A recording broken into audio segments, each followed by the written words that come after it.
Shalom. This week's Sedra is Sedrat Yisro. In this week's Sedra, we are introduced to a puzzling phenomenon seen in how prophets and the Jewish people interact. In this week's Sedra, Yisro, who's Moshe's father-in-law, comes to join the Jewish people, and he observes how everybody is interacting and offers constructive suggestions on how Moshe can more effectively deal with the Jewish people. Upon hearing his suggestions of minimizing his direct interaction with the people, Moshe replied to his father-in-law that he deals personally with each and every Jew because the people come to me to seek God. When Moshe's father-in-law saw how much he had to do for the people, he said, "What is this thing that you are doing to the people? Why do you stand alone while all the people stand waiting to talk to you from morning until evening?"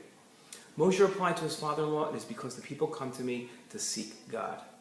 In his explanation of Moshe and Yisro's interaction, the Ramban wrote that the people came to Moshe in order to seek God by having him pray for their sick, adjudicate their cases, explain abstract concepts, practical applications of the law, and find objects that they lost. It is this last reason to approach man of God and prophet which is the most puzzling.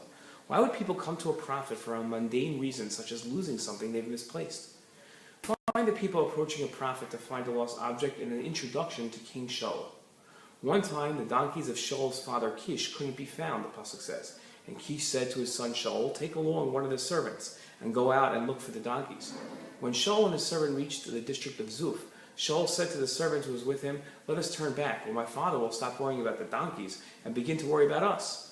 The servant replied, "There is a man of God, a prophet in that town, and the man is highly esteemed. Everything that he says comes true. Let's go there. Perhaps he will tell us the location of your donkeys."